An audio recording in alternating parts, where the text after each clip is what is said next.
आदाब, मेरा नाम डॉक्टर सुवर्चला है। मैं जीवा फर्टिलिटी सेंटर्स में साइंटिफिक डायरेक्टर हूँ। आज हम जानने की कोशिश करते हैं कि प्रेगनेंसी टेस्ट होता क्या है, वो कैसे करते हैं और आपको ये कब करना चाहिए प्रेग्नेंट है या नहीं जानने के लिए। प्रेगनेंसी टेस्ट दो तरह के होते हैं, एक होता है ब्लड टेस्ट और एक होता है यूरिन टेस्ट। ब्लड टेस्ट कभी भी कर सकते हैं आप, दिन में, सुबह, दोपहर, शाम, कभी भी आप एक ब्लड सैंपल दे सकते हो और उसमें बीटा HCG नामक एक हार्मोन को देखा जाता है, उसका लेवल कैसा है। यूरिन टेस्ट जैसे आप जानते हो यूरिन से किया जाता है। दिन के सबसे पहले यूरिन में बीटा HCG लेवल्स जो हैं, जो हार्मोन जो जिसकी बात चल रही है, उसके वैल्यूज बहुत ज़्यादा होते हैं, इसलिए urine pregnancy test first urine से करने के लिए सलाह दिया जाता है। ये बीटा HCG होता क्या है? बीटा HCG एक ऐसा हार्मोन है जो आपका बढ़ता हुआ एम्ब्रियो यानी कि बच्चा रिलीज कर रहा है, उसमें जो सेल्स होते हैं वो रिलीज कर रहे होते हैं। ये ना केवल एम्ब्रियो के चिपकने के लिए बहुत इंपॉर्टेंट है, उसके बढ़ने के लिए बहुत इंपॉर्टेंट है, ये भी पता लगाने के लिए इंपॉर्टेंट है कि प्रेग्नेंट है या नहीं।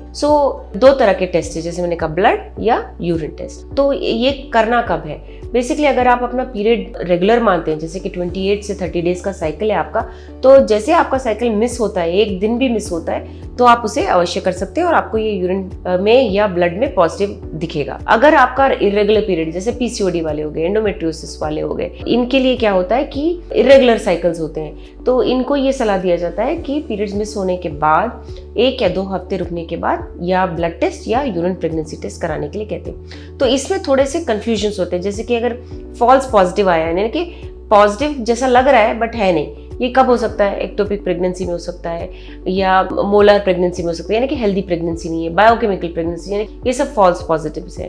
तो फॉल्स पॉजिटिव हो या फॉल्स नेगेटिव हो, यानी कि अगर आप प्रेग्नेंट हो और फिर भी आपको ये नेगेटिव आया है रिजल्ट, जो मैं टेस्ट आपको बता रही हूँ, घबराने की बात नहीं है। इसको आपको कंफर्म करने के लिए आपके क्लिनिशियन से, आपके गायनेकोलॉजिस्ट से मिलना चाहिए। वो एक स्कैन करके ये पता लगाएंगे कि अंदर सैक यानी कि बच्चा बढ़ रहा है या नहीं, या फीटल हार्ट यानी कि दिल की धड़कन आई है या नहीं, ये स्कैन करके कंफर्म करेंगे। अगर आपको फॉल्स पॉजिटिव या नेगेटिव जो भी आया है, आपको ये अपने गायनेकोलॉजिस्ट से कंफर्म करना चाहिए और इसके बाद ही वो आपको प्रेग्नेंट या नहीं मानेंगे। इसके बारे में अगर आपको और जानकारी चाहिए, अवश्य जीवा फर्टिलिटी सेंटर्स आइए। Thank you. हमने इस वीडियो बनाने के लिए बहुत मुशक्कत की है, मेहरबानी करके हमें लाइक और सब्सक्राइब जरूर कीजिएगा। शुक्रिया।